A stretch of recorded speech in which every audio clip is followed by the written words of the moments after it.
Welcome, everyone. I'm excited to kick off today's presentation on error correction in language learning.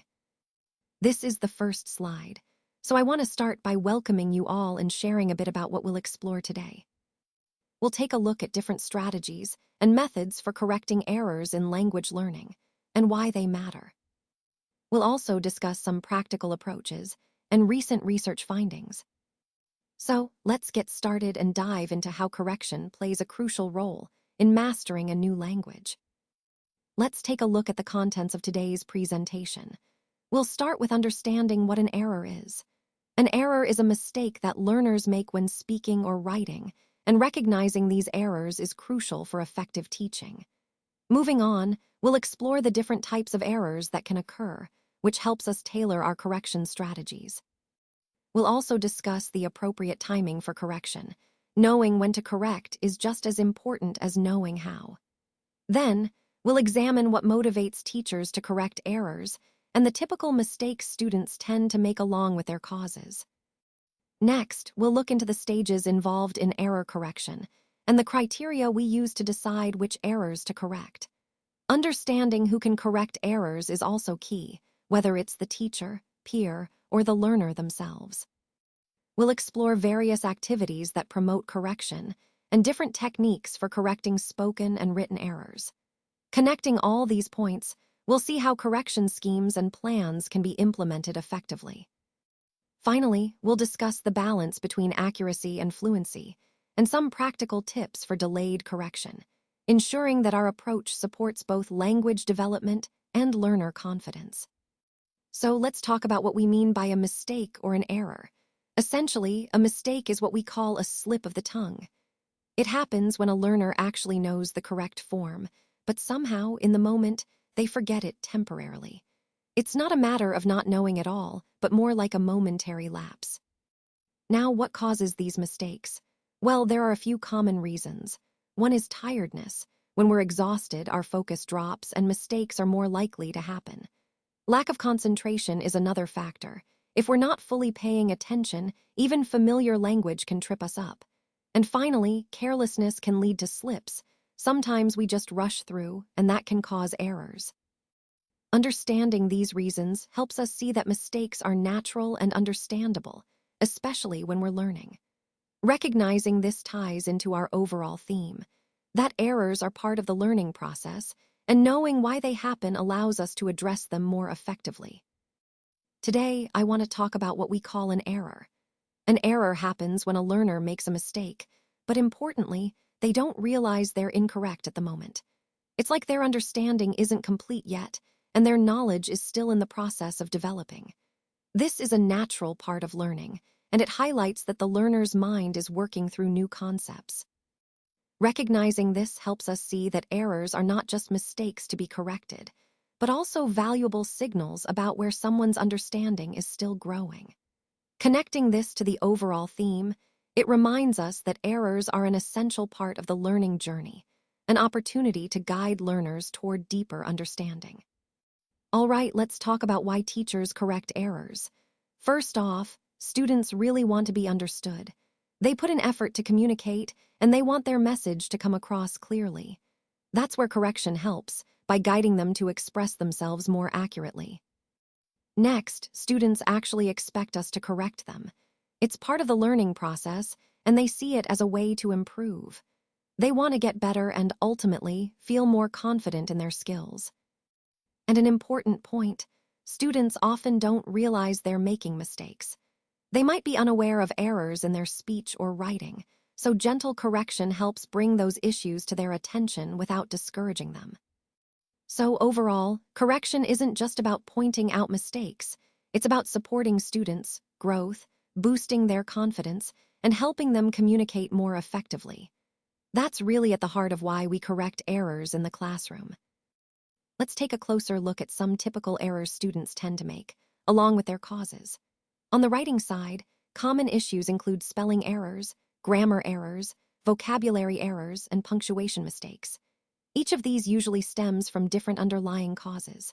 For example, spelling errors often happen when students aren't familiar enough with the words or haven't practiced enough.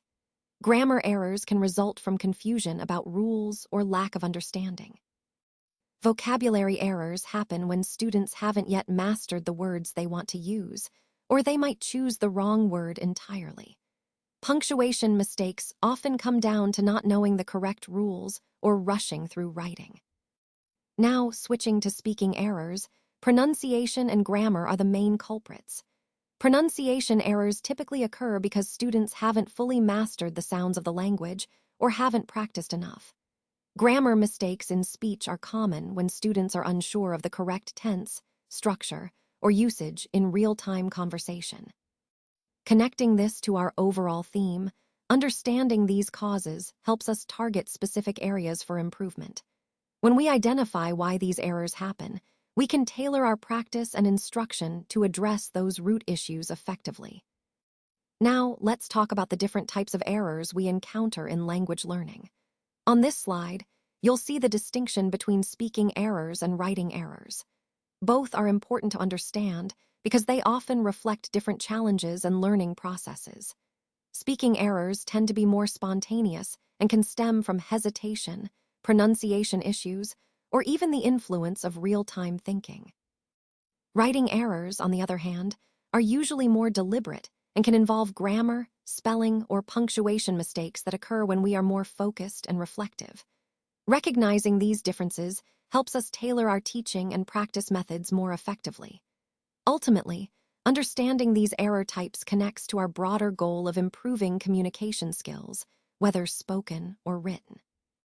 Now, let's take a look at some of the common causes of errors in language learning. First, we have L1 interference, which happens when learners transfer habits from their native language into the target language. This can affect pronunciation, grammar, or even vocabulary choices. Next, there's the overgeneralization of rules from L2. Learners often apply rules they've learned too broadly, which can lead to mistakes. For example, they might add an "ed" ending to all verbs in the past tense, even when it's not correct. Then, we also see errors caused by teachers or materials. Sometimes, the way content is presented or the examples provided can inadvertently lead to misunderstandings or incorrect usage. All of these factors highlight how errors are often a natural part of the learning process, especially when learners are navigating new linguistic territory. Recognizing these causes helps us better support learners in overcoming obstacles and making steady progress. Let's take a look at the two stages of error correction. First, the teacher identifies that there is a mistake, showing the student that something is incorrect. This is an important initial step because it brings awareness to the error. Then, if the student is able to recognize and correct the mistake on their own, they develop independence and confidence in their learning process. However, if they struggle to correct themselves, that's where the teacher's role becomes crucial. The teacher steps in and provides support using alternative techniques, such as hints or guided prompts, to help the student find the correct solution. These two stages, showing the mistake and then providing assistance if needed, are essential for effective error correction and for fostering the student's self-correction skills. This approach aligns with our overall goal of promoting active learning and building independence in learners. Let's talk about the criteria we use for error correction. First, we want to consider comprehensibility, meaning how well the learner can understand the message. It's important to focus on errors that actually hinder understanding because our goal is clear communication. Next, we look at the lesson focus. What specific language point or skill are we working on? Correcting errors that distract from or interfere with that focus makes the correction more effective. We also think about the frequency of the error. If a learner makes the same mistake repeatedly, it might need more attention than a one-off slip. Then, we consider the learner's individual characteristics, such as their age, their current language level, and their sensitivity to correction. For example, younger learners or those at a beginner level might need gentler, more encouraging feedback, while more advanced learners can handle more direct correction. All these factors help us decide when and how to correct errors, ensuring that our feedback supports learning without overwhelming or discouraging the learner. Remember, effective error correction is about balancing clarity, focus, and sensitivity to the learner's needs within the overall teaching process. When it comes to knowing when to correct learners, it really depends on the type of activity and what we're aiming to achieve. For accuracy activities, where the focus is on correctness and precision, it's best to correct immediately. This helps learners adjust right away and reinforces correct language use. On the other hand, for fluency activities, where the goal is to improve smoothness and confidence in speaking, it's more effective to delay corrections. This allows learners to focus on flow and communication without feeling interrupted or overwhelmed. So, the key takeaway is to tailor your correction timing based on the activity's purpose, ensuring it supports the overall learning goal. Let's take a moment to explore the difference between accuracy and fluency. When we're learning a language, accuracy refers to how correct our language use is, like grammar, vocabulary, pronunciation. It's about getting things right. Fluency, on the other hand, is about how smoothly and confidently we can speak or communicate without unnecessary pauses or hesitation. Both are important, but they serve different purposes. Focusing too much on accuracy might make us hesitant, while prioritizing fluency can help us become more confident speakers. Throughout this presentation, we've seen how balancing these two aspects is key to effective language learning. Remember, developing both accuracy and fluency will help you communicate more effectively and confidently in real-life situations. Let's take a closer look at the different activities involved. When we talk about activities, we're referring to the various tasks and actions that are part of the overall process. Each activity plays a crucial role in moving us toward our goals. It's important to understand how these activities connect and support each other, creating a cohesive workflow. By identifying and managing these activities effectively, we can improve efficiency and ensure everything runs smoothly. Remember, the key is to see these activities not as isolated tasks, but as interconnected steps that contribute to the bigger picture. This understanding helps us stay focused and organized as we progress through the project. So, who can actually correct the errors? Well, the good news is that anyone involved in the process has a role to play. This includes the authors, reviewers, and editors, basically, everyone who touches the document along the way. Each of these individuals can spot and fix mistakes, helping to improve accuracy and clarity. It's important to understand that error correction isn't just a one-time step. It's an ongoing part of the workflow. Collaboration is key here. By working together, we can catch more errors and ensure the final product is as polished as possible. This ties into the overall theme of quality control, emphasizing that maintaining high standards is a collective effort. So, whether you're reviewing a draft or doing a final proofread, your role in correcting errors is crucial to achieving a professional, reliable outcome. Let's talk about self-correction. When we think about our use of language, it's important to be aware of how we can improve and refine what we say. This process encourages us to learn from each other, sharing insights and strategies to avoid common errors. Remembering how to avoid mistakes is a key part of this, as it helps us build confidence and fluency. Reducing teacher domination is also crucial. It means creating a classroom environment where students are more actively involved in their own learning process. This involvement keeps everyone engaged and encourages peer learning. By keeping all the class involved, we foster a more dynamic and supportive atmosphere, which ultimately leads to better language acquisition for everyone. All these points tie back to the overall theme of developing independent, confident speakers who can correct themselves and each other effectively. Now, when it comes to ways of immediate correction, there are several effective strategies we can use to address issues right on the spot. One of the simplest is using facial expressions. Smiling or raising an eyebrow can subtly indicate that something needs attention without interrupting the flow. Gestures are also powerful.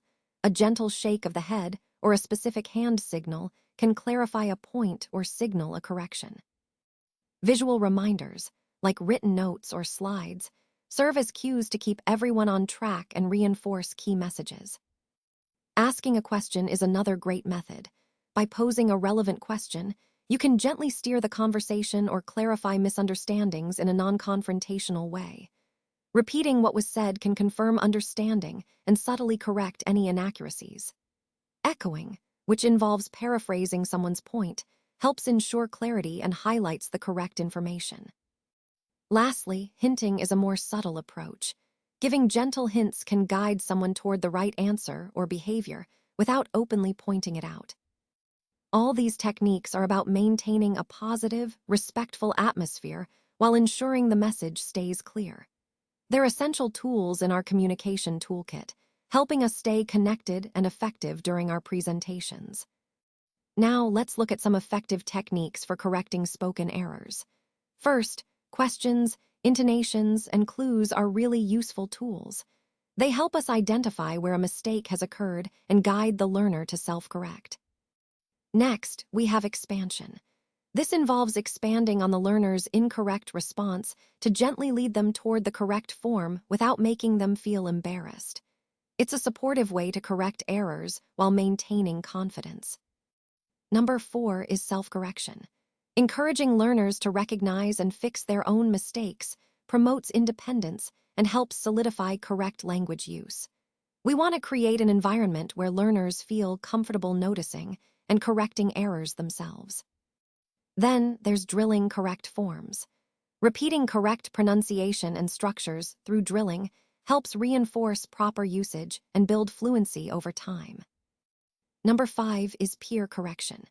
When learners correct each other, it not only fosters collaborative learning, but also allows them to become more aware of common errors and how to avoid them. All these techniques, questions, expansion, self-correction, drilling, and peer correction, are interconnected. They serve as practical ways to address spoken errors, which is a key part of developing confident and accurate speaking skills in our overall language teaching approach. Let's talk about some effective techniques for correcting spoken errors. First, we have drilling correct forms. This involves addressing common mistakes students make, but it's important to do so in a way that doesn't draw unnecessary attention to the individual who made the error. The goal is to help everyone learn without making anyone feel uncomfortable. Next, there's expansion. This technique is useful when a student gives an incomplete or slightly correct answer. Instead of just correcting, you expand on what they've said, highlighting the parts they got right and adding relevant information. This approach reinforces correct understanding and encourages students to build on their existing knowledge. Both of these methods are key to creating a supportive learning environment and helping students improve their spoken language skills effectively. Vamos a hablar ahora de la corrección o plan de corrección. Lo que esto implica es que debemos tener un sistema claro, que muestra los puntos principales, que vamos a corregir en los trabajos, o en las actividades de los estudiantes. Es importante que estos puntos estén claramente definidos y visibles para todos. También, debemos incluir los símbolos o marcadores que utilizaremos para señalar esas correcciones, para que sea transparente y fácil de entender. Este sistema, por supuesto, tiene que ser compartido con los estudiantes desde el principio, para que sepan que esperar y cómo van a ser evaluados. La idea central aquí es la comunicación clara y efectiva, para que los estudiantes puedan aprender de las correcciones, entender qué aspectos mejorar y cómo hacerlo.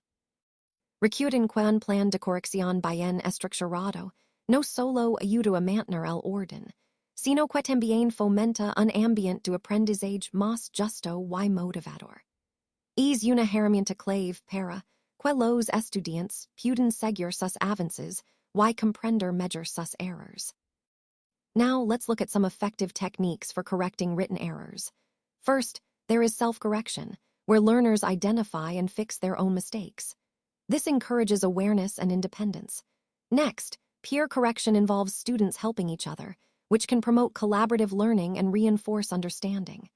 Then, we have teacher correction, often guided by a correction scheme, where the teacher provides targeted feedback to address common issues. Lastly, collective correction of common mistakes allows the whole class to work together on frequently made errors, fostering a supportive learning environment. These techniques are all essential tools in improving writing skills and keeping learners engaged in the correction process. Remember, the goal is to create a positive atmosphere that encourages continuous improvement. Let's talk about some tips for implementing delayed corrections effectively. First, it's important to monitor students closely and make notes of their errors as they speak or write. This helps you identify patterns and specific mistakes to address later. Next, writing the errors on the board can be very helpful, as it provides a visual reference for students to correct their mistakes. It encourages active participation and self-correction. Another key point is to classify mistakes into different categories. This way, you can tailor your feedback and decide whether a correction should be immediate or delayed. And finally, I recommend encouraging students to keep an error notebook. This personal tool allows them to track their errors over time, see their progress, and become more conscious of their learning process. All these strategies connect back to the overall goal of fostering autonomous learning and making correction sessions more meaningful and less disruptive. Remember, the idea is to create a supportive environment where students feel motivated to improve without feeling overwhelmed. Now, let's take a closer look at the table on this slide. It compares written errors with spoken errors, highlighting the different techniques used to correct each. On the left, we see correction scheme as a written error. When we write, the correction methods often involve formal strategies like providing the correct form directly. Moving to spoken errors, the table lists questions, intonations, and clues. These are conversational tools we use to guide learners toward correct usage during a dialogue, making corrections feel more natural. Next, peer correction appears on the written side. This is where classmates or fellow learners help correct mistakes, fostering collaborative learning. Interestingly, in spoken language, peer correction is also common, but often happens informally during conversations. Then we have teacher correction for written errors. Teachers typically correct written mistakes through explicit feedback or annotations. In spoken interactions, teachers might correct students directly or through prompts to encourage self-correction. Following that, collective correction of common mistakes refers to addressing recurring errors across a group, often through class discussions or activities. This applies both in writing and speaking contexts. Drilling correct forms is primarily a written correction technique, involving repetitive practice to reinforce correct usage. Now, the rightmost column introduces techniques specifically for speaking, with questions, intonations, and clues as a key method, which we've already discussed. Finally, at the bottom, there's a prompt to fill in the missing parts in the following table, which emphasizes the importance of understanding the different correction techniques and how they adapt depending on whether we're working with written or spoken language. Overall, this table helps us see that while some correction methods overlap, others are unique to the mode of communication. Recognizing these differences allows us to choose the most effective approach for each situation, which is essential in language teaching and learning. So, as we wrap up, I want to emphasize the core message, the importance of building rather than destroying. This means that in all our efforts, whether in leadership, teamwork, or personal growth, our goal should always be to create positive change. Building up ideas, people, and systems leads to sustainable success. It's about fostering an environment where collaboration and innovation thrive. Remember, the most effective progress comes from constructive actions that uplift rather than tear down. This ties everything together, our theme of growth, resilience, and making a meaningful impact. So let's commit to building with intention, always aiming to contribute positively in whatever we do.